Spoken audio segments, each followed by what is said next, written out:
Hello students, in our today's lecture we will discuss schooling of schools, inequalities and resistance. Okay?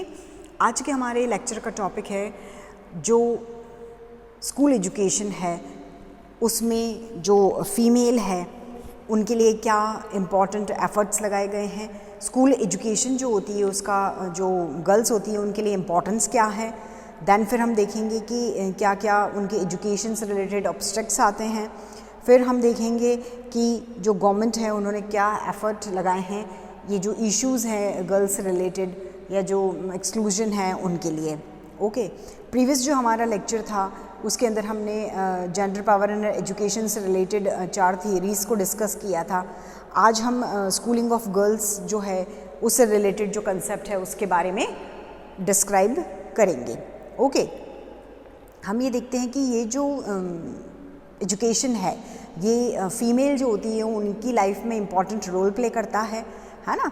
और जो शिक्षा है वो women जो होती है उनके लिए एक स्वस्थ और जो हेल्दी लाइफ होती है उनकी अपॉर्चुनिटी उनको देता है. क्यों? क्योंकि एजुकेशन के थ्रू ही हम कैपेबल बनते हैं, एजुकेशन से ही हम में कॉन्फिडेंस आता है, एजुकेशन ही हमारी जो पर्सनालिटी है उसको डेवलप करता है. ओवरऑल डेवलपमेंट भी हमारा एजुकेशन के थ्रू ही होता है. इसलिए लड़कियों को बड़े लेवल पे, बड़े पैमाने पे शिक्षा प्रोवाइड कराने की हमको अपॉर्चुनिटी जो होती है उसको देखना चाहिए. उनको बहुत सारे ऐसे अवसर प्रदान करने चाहिए, अपॉर्चुनिटीज़ देनी चाहिए. और इसी वजह से एजुकेशन जो है उसकी इम्पॉर्टेंस है और स्पेशली फ़ीमेल के लिए बहुत इम्पॉर्टेंट रोल प्ले करती है. अब एक जो शिक्षित महिला होती है उसके काम में बहुत ज़्यादा अगर प्रोडक्टिविटी होगी या उसका वो बेहतर भुगतान प्राप्त कर सकेगी किसके थ्रू? एजुकेशन के थ्रू. ओके, अब हम ये देखते हैं कि importance of girls child education जो है उसका क्या रोल होता है. ठीक है, तो हम देखते हैं, हमको अच्छी तरह से पता है कि जो हमारी रूटीन लाइफ है उसके वहाँ से लेके हम इम्पॉर्टेंट जहाँ हम जॉब के लिए जाते हैं या हमारे पास कोई ऐसी स्पेशल अपॉर्चुनिटी होती है जहाँ हम अपने आप को स्टैब्लिश कर सकते हैं, तो वहाँ सब जगह ये जो एजुकेशन है ये इम्पॉर्टेंट रोल प्ले करती है. तो अब कुछ ऐसे पॉइंट्स के बारे में हम डिस्कस करेंगे जो फीमेल एजुकेशन जो होती है उसके लिए इम्पॉर्टेंट है. फर्स्ट इज़ इकोनॉमिक एम्पावरमेंट, है ना. आर्थिक सशक्तिकरण की अगर हम बात करें तो हम ये देखते हैं कि हमारी जो आधी से ज़्यादा आबादी है ना, हाफ पॉपुलेशन हमारी क्या है, मेल है, हाफ फीमेल है. तो जो हमारी अगर हमारी आधी आबादी जो है वो पुरुषों पर डिपेंड करती है तो वो क्या है, डेवलपमेंट का कोई भी साधन उनसे नहीं मिलेगा. ऐसा नहीं है कि वो इम्पॉर्टेंट रोल प्ले नहीं करते हैं, वो इक्वल रोल प्ले करते हैं. वो परिवार के लिए ऑक्यूपेशन तैयार करते हैं, वो ऐसे सोर्सेज लाते हैं, वो फैमिली के लिए जो एसेंशियल रिक्वायरमेंट्स होती है उनको कंप्लीट करते हैं. लेकिन जो फीमेल होती है, जो महिलाएं होती है, वो आर्थिक स्वतंत्रता और सशक्तिकरण के लिए बहुत प्रयास करती है. जब तक फीमेल जो है उनको इकोनॉमिकली इंडिपेंडेंट नहीं किया जाएगा, उनको उनकी एम्पावरमेंट का नहीं सोचा जाएगा, तब तक हम क्या है, हम अपने डेवलपमेंट के लिए नहीं सोच सकते हैं, प्रोग्रेस के लिए नहीं सोच सकते हैं. तो हर बालिका जो होती है उसको शिक्षित करना बहुत ज़रूरी होता है. और इसलिए जो इकोनॉमिक एम्पावरमेंट है उसके लिए इकोनॉमिक ये जो एजुकेशन है, स्कूल एजुकेशन, स्पेशली विमेन जो होती है, गर्ल जो स्कूल एजुकेशन की बात कर रहे हैं हम, गर्ल चाइल्ड एजुकेशन की जो बात कर रहे हैं वो एसेंशियल है. देन फिर हम बात करते हैं इम्प्रूव्ड लाइफ के लिए, है ना, कि सुधरा हुआ जीवन हमको मिल सके उसके लिए. तो जो लड़कियां होती है उनकी अगर हम अर्बन और रूरल एरिया को ही कंपेयर करें तो रूरल एरिया की जो गर्ल्स होती है उनकी कंपैरेटिव लाइफ थोड़ी सी कॉम्प्लिकेटेड होती है. क्यों? क्योंकि वो एजुकेटेड नहीं होती है, उनका फैमिली एटमॉस्फेयर इस तरीके का नहीं होता है, वो जो उनके सामने क्रिटिकल सिचुएशंस आती है उनको हैंडल नहीं कर पाती हैं.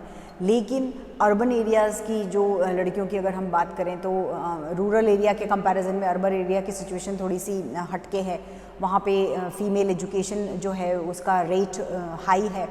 लड़कियां हैं वो इकोनॉमिकली इंडिपेंडेंट है, उन्हें फ्रीडम है, उन्हें अपनी लाइफ से रिलेटेड जो डिसीजंस होते हैं उनको लेने की फ्रीडम, फुल फ्रीडम होती है. तो लड़कियां जो है वहाँ पे इंडिपेंडेंट है, उनकी फैमिली का पूरा सपोर्ट होता है और वो बहुत अच्छी तरीके से अपनी लाइफ को टैकल कर सकती है। तो अगर बालिका की जो शिक्षा की बात हम करें तो उनको अच्छे लाइफ देने के लिए, उनकी लाइफ में सुधार लाने के लिए एजुकेशन बहुत इम्पॉर्टेंट रोल प्ले करती है। और जो उसके अधिकार हैं, जो उसके राइट्स हैं, उसको तभी पता चलेगा जब वो एजुकेटेड होगी। अगर उसको हार्म किया जा रहा है या उसके खिलाफ कोई क्राइम हो रहा है तो वो अपनी बात, अपना पक्ष तभी रख सकेगी, अपने आप को स्ट्रॉन्ग तभी बना सकेगी जब वो इकोनॉमिकली फ्री होगी, वो अपने पैरों पे खड़ी होगी और वो इंडिपेंडेंट होगी। और ये सब किसके थ्रू हो सकता है? Through education.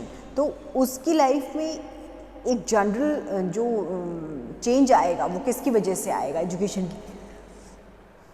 की वजह से आएगा। स्पेशल चेंज आएगा तो वो भी एजुकेशन की वजह से आएगा। तो एक इम्प्रूव्ड लाइफ के लिए इम्पॉर्टेंट रोल प्ले करती है। देन फिर बेटर हेल्थ की अगर हम बात करें कि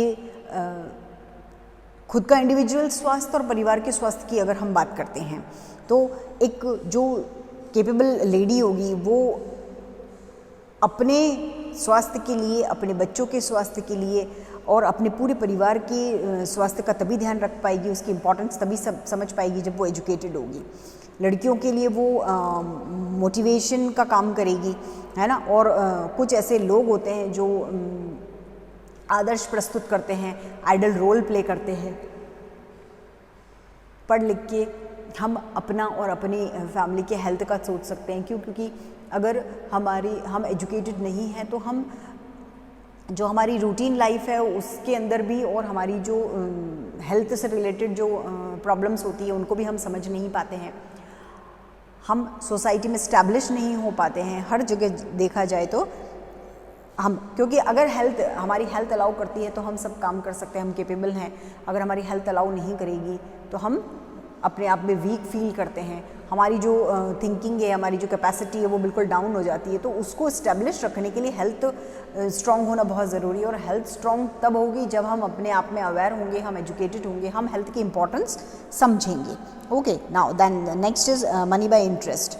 कि जो उसका अगर इंटरेस्ट का ऑक्यूपेशन होगा, अगर उसके इंटरेस्ट का जॉब होगा तो उसको उस अकॉर्डिंग काम मिलेगा। क्योंकि जो सही एजुकेशन अगर हम लेते हैं, सही एजुकेशन लेने के बाद में लड़कियां जो है वो अपनी पसंद से जॉब कर सकती है, अपनी पसंद का ऑक्यूपेशन वो सेलेक्ट कर सकती है और उस सेलेक्टेड ऑक्यूपेशन के थ्रू वो अपने इंटरेस्ट डेवलप कर सकती है, अपनी पर्सनैलिटी डेवलप कर सकती है। तो अगर हम एजुकेटेड नहीं हैं तो हमको जितने पैसे दिए जाएंगे, जो जॉब हमारे इंटरेस्ट का नहीं होगा वो भी हमको मजबूरी में करना पड़ेगा। अगर फीमेल एजुकेटेड है और उनके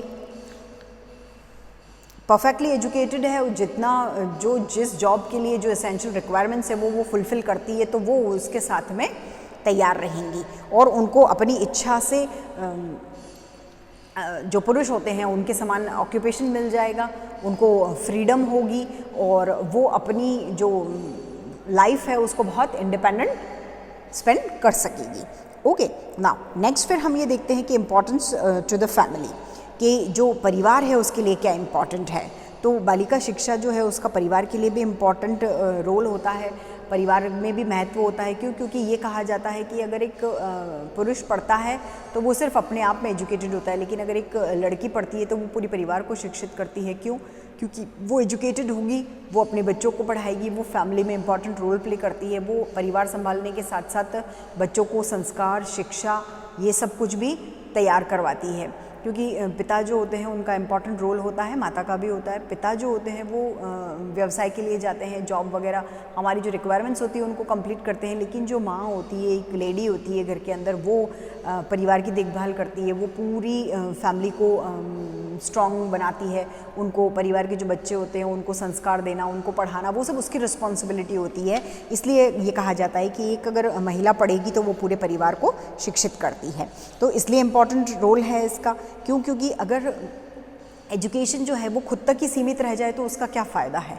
अगर हम एजुकेट हैं तो हम आगे 10 लोगों को एजुकेट करें तो हमारी एजुकेशन की इम्पॉर्टेंस है, तो हमारी एजुकेशन यूज़फुल है। अदरवाइज़ हमारी एजुकेशन जो है वो वेस्ट जाती है। अगर हम खुद शिक्षित हैं और अब हम अपने आप तक ही अपनी शिक्षा, अपने एजुकेशन, अपना नॉलेज रखें तो वो बेकार होता है।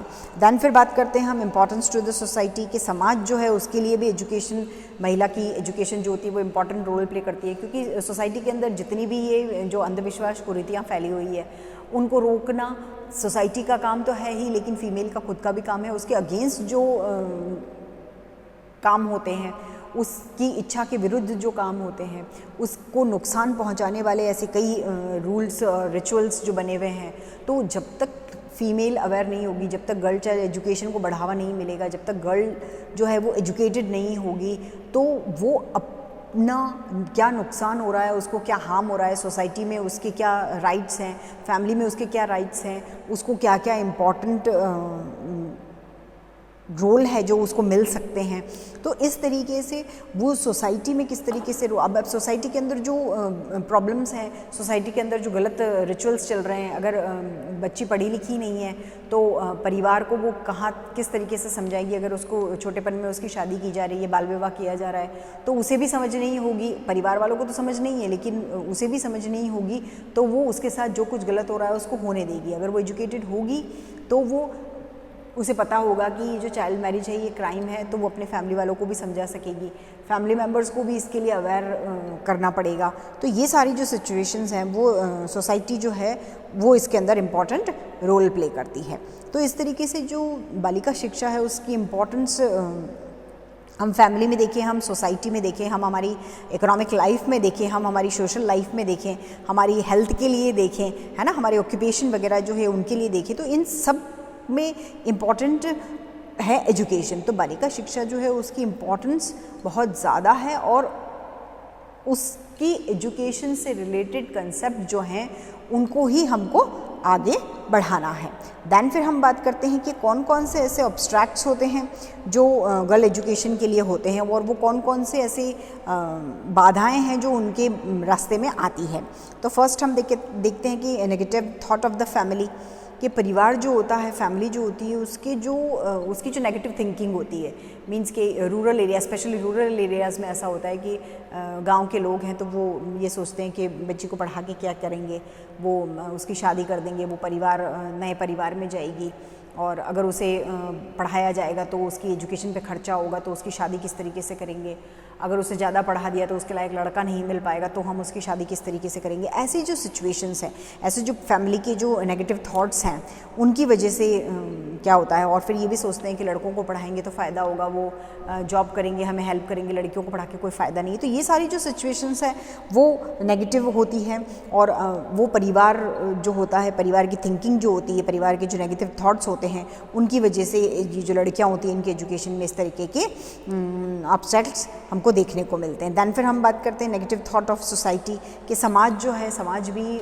महिला शिक्षा को अगर बढ़ावा दे, उसको एनकरेज करे तो उसमें फ़ायदा है। मैक्सिमम सोसाइटीज़ ऐसा करती हैं, मैक्सिमम सोसाइटीज़ में फ़ीमेल जो है उनके एजुकेशन के लिए एफ़र्ट लगाया जाता है, और लेकिन गांव के लोग जो होते हैं वो समुदाय, एक कम्युनिटी होती है और उस कम्युनिटी के लोग ही नहीं चाहते हैं कि हमारे घर की महिलाएं पढ़े, या वो चाहते हैं कि वो पर्दे में रहे, वो एजुकेटेड नहीं हो। तो ऐसी जो सोसाइटीज़ होती है वो बहुत हार्मफुल होती है विमेन एजुकेशन के एस्पेक्ट में।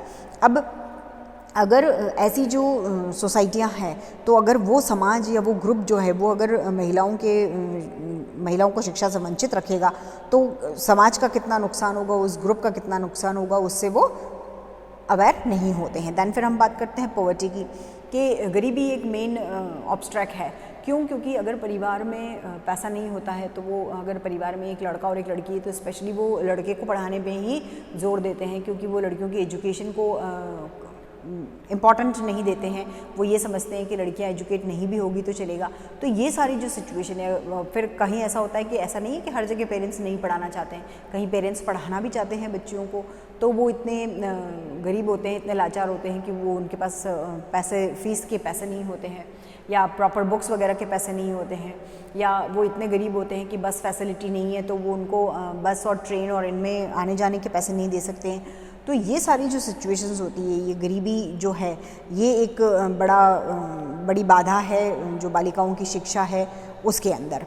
दैन फिर अब हम ये देखते हैं कि जो लैक ऑफ गर्ल्स स्कूल, ये एक मेजर प्रॉब्लम रही है।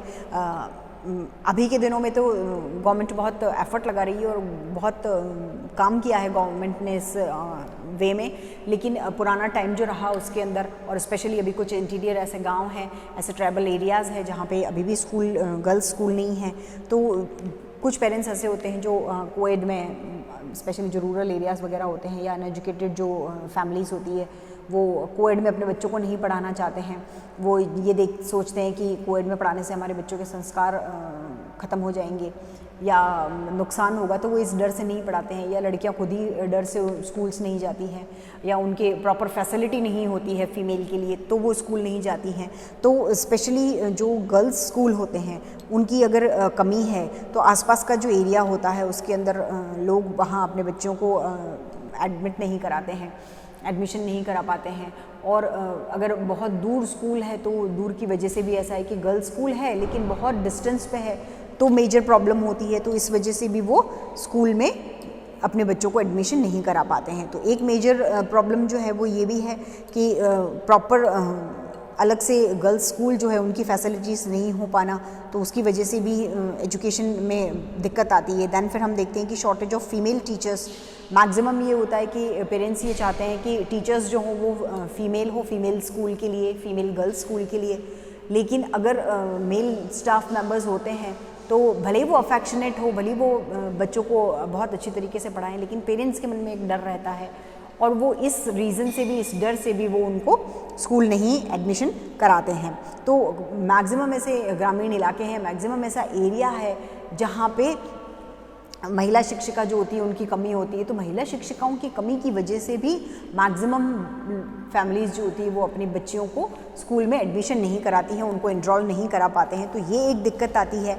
तो इसके लिए भी गवर्नमेंट, ऐसा नहीं है कि अभी भी वही सिचुएशन है, सिचुएशन बहुत चेंज हुई है। बहुत सारी फीमेल्स जो हैं उनको ट्रेनिंग दी जाती है, उनको अपॉइंट किया जाता है, लेकिन जो पुरानी सिचुएशंस थी उसकी बात की जा रही है। और अभी भी कुछ ऐसी जगह है जहाँ पे अभी भी फीमेल एजुकेशन बैकवर्ड कही जाती है, उसका पिछड़ापन हमको देखने को मिलता है। और फीमेल टीचर्स जो हैं उनकी भी कहीं कहीं किसी किसी स्कूल में बहुत शॉर्टेज है। दैन फिर हम बात करते हैं लैक ऑफ अवेयरनेस, कि ये भी एक मेजर प्रॉब्लम है कि हम अवेयर नहीं हैं, हमारे में जागरूकता नहीं है। किसके प्रति? हमारे में जागरूकता नहीं है सोसाइटी में जो कुछ हो रहा है उसके प्रति, एजुकेशन में जो कुछ हो रहा है उसके प्रति, एजुकेशन में जो चेंजेस हो रहे हैं उसके लिए, सोसाइटी फीमेल्स के लिए क्या क्या कर रही है, गवर्नमेंट फीमेल के लिए क्या क्या कर रही है। इन सब में जो मेजर प्रॉब्लम्स हमको देखने को मिलती है वो सब हम यहाँ अवेयरनेस की वजह से, कि हमारे में जागरूकता नहीं है, हम अवेयर नहीं है, इसलिए हम अपने बच्चों को स्कूल में नहीं भेज पाते हैं। पेरेंट्स अवेयर नहीं है, फैमिली अवेयर नहीं है, तो वो अपनी बच्चियों के लिए जो एसेंशियल जो है, या गवर्नमेंट ने जो फैसिलिटीज़ दे रखी है फीमेल एजुकेशन के लिए, गर्ल चाइल्ड एजुकेशन के लिए, उनका वो लाभ नहीं उठा पाते हैं, उनका वो बेनिफिट नहीं उठा पाते हैं। तो ये एक मेजर प्रॉब्लम है कि हमारे में अवेयरनेस का कमी है। दैन फिर हम बात करते हैं lack of social consciousness among women, है ना, कि जो महिलाएं हैं और महिलाओं की खुद की ये रिस्पॉन्सिबिलिटी होती है, सिर्फ गवर्नमेंट करे या दूसरे लोग करे ऐसा नहीं है, फीमेल की खुद की रिस्पॉन्सिबिलिटी है। वो खुद ही अवेयर होगी, वो खुद ही अपने अधिकारों के लिए, अपने जो उनकी सोशल अवेयरनेस होनी चाहिए उनमें सामाजिक चेतना है, उसका हमको अभाव देखने को मिलता है। कि हम चाहते ही, अगर हम चाहेंगे नहीं कि हमारी सिचुएशन चेंज हो, या हम चाहेंगे ही नहीं कि हमारी जो सोसाइटी है उसमें हमको कैपेबल हम बने सोसाइटी के लिए, हमको सोसाइटी पे इम्पॉर्टेंट जगह मिले, तब तक हमको वो जगह नहीं मिल पाएगी। चाहे फैमिली की बात करें, चाहे हम सोसाइटी की बात करें, हम इंस्टीट्यूशंस की बात करें, हम कम्युनिटी की बात करें, हर जगह अवेयरनेस होना बहुत ज़रूरी है, सोशल अवेयरनेस होना बहुत ज़रूरी है। फीमेल्स जो होती हैं उनको इसीलिए इम्पॉर्टेंट रोल नहीं दिए जाते हैं या उन्हें जगह नहीं दी जाती है क्योंकि उनमें अवेयरनेस नहीं होती है, वो चाहती ही नहीं है कि वो पोजीशन ले। अब ये जो सिचुएशन है ये महिलाओं में जो सामाजिक चेतना है उसके अभाव की वजह से है। अगर विमेन जो है वो सोशल अवेयरनेस लाएंगी, दिखाएंगी, तो उनकी सिचुएशन चेंज होगी। ओके, तो ये हमने देखे हैं कि किस तरीके से जो महिला शिक्षा है उसमें कौन कौन सी बाधाएं हैं। उसमें मैक्सिमम हमने ये देखा है कि मैक्सिमम तो हम खुद ही उनको क्रिएट करते हैं, और हमारी अवेयरनेस, हमारी जो सोशल कॉन्शियसनेस है तब वो नहीं आएगी जब तक हम में चेंजेस नहीं आएंगे। ओके, तो हमने डिस्कस किए हैं कि जो प्रॉब्लम्स आती है, कौन सी प्रॉब्लम्स आती है, मेजर प्रॉब्लम्स कौन सी हैं, कि हम में अवेयरनेस नहीं है, पॉवर्टी है ना, स्कूल्स की फैसिलिटी नहीं है, विमेन टीचर्स जो होते हैं स्पेशली फीमेल टीचर्स, उनकी फैसिलिटी नहीं है, जो फैमिली होती है उनके नेगेटिव जो थॉट्स होते हैं उनकी वजह से, ये सब हमारी परेशानियां हैं। और हमने ये भी देखा है कि एजुकेशन जो होती है, स्पेशली जो गर्ल चाइल्ड एजुकेशन है, उसकी इम्पोर्टेंस क्या है। ठीक है, तो अब हमको उसके सॉल्यूशंस को देखना है कि हम क्या क्या सॉल्यूशन उसके लिए तैयार कर सकते हैं, कौन से ऐसे सुधार हैं जो हम कर सकते हैं, या सरकार जो है उसने क्या क्या इसके लिए सुधार कार्यक्रम चलाए हैं, है ना। तो हम ये देखते हैं कि जो गवर्नमेंट है उसने बहुत सारे एफर्ट लगाए हैं, गवर्नमेंट ने बहुत सारे सुधार कार्यक्रम चलाए हैं।